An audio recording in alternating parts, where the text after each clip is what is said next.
In this clip, we're going to look at building regulations and loft conversions. Loft conversions are very complicated to build, and there are lots of technical requirements that you need to take into account. You'll often see properties advertised with useful loft storage area or attic room, and this usually means that there's been an illegal loft conversion carried out. Homes from Hell and Cowboy Builders programs often cover loft conversions. Usually these projects have had no contact with building control. Building a loft conversion is often much more expensive than you might think. It's not just a matter of a new staircase and some roof lights.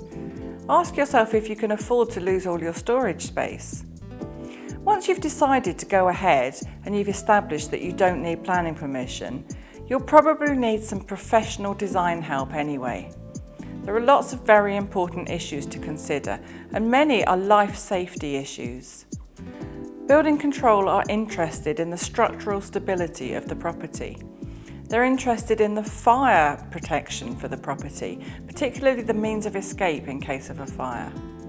So first of all, we need to establish the existing structural stability.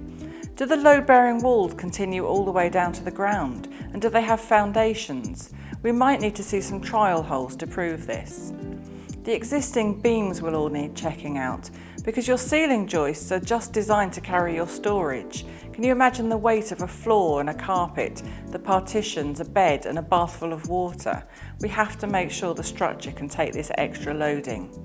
You'll need new joists, and you might need some new steel or timber beams, and these will probably need calculations.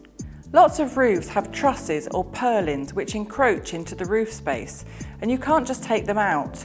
It might need some quite extensive roof work if it is a trussed roof. The rafters might need strengthening, and you'll need work around the roof lights or any dormers that you want to build. The roof, the dormers and the walls will then all need insulating. We need to make sure there are no gaps in this insulation and no cold areas, as this can cause condensation and mould. The room needs ventilation to keep it healthy, reduce condensation, and the bathrooms will have to have extractor fans even if there's a window in there. You need to consider how you're going to get into the room. You'll need a staircase or a fixed ladder, and you can generally only use an alternating tread or a paddle staircase where there really isn't enough room. The staircase has to comply with the building regulations in terms of the rise and going, the headroom and continuous fixed handrails. There isn't a minimum width. We'll also look at the fire protection of the staircase and of the means of escape from the room out of the building. This is absolutely critical, and you'll need a protected staircase to the exit of the property unless an alternative solution's been agreed. You'll need to know if there's a fire, which means you need linked main smoke alarms, and you might even need sprinklers if your house is open plan. It's too dangerous to consider escape via windows from floors above the first floor level. All the rooms off the staircase will need a door, and new doors have to be fire doors. You're probably able to keep historic old doors if they're in good condition and they properly close, but some may need upgrading, and lightweight hardboard doors will all need replacing. Any glazing onto the stairwell has to be 30-minute fire resisting. You don't need self-closers to your doors unless it's a door to a garage.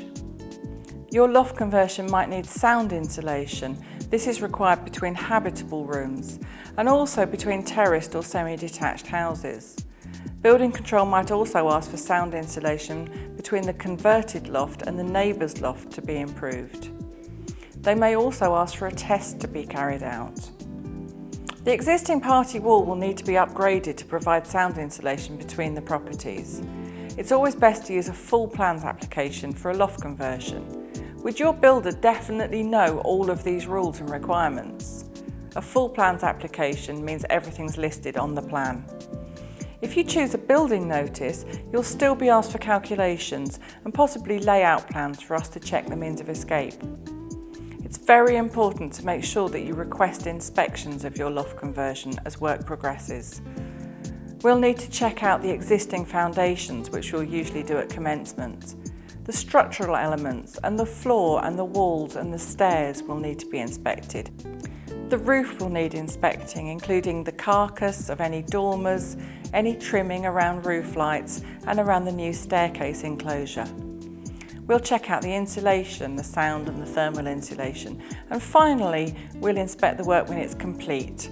Do remember that your job isn't complete without a completion certificate. If you've bought a property that has a loft conversion that you don't think had permission, or you're thinking about buying a property with an illegal loft conversion, talk to your local authority building control team about a regularisation.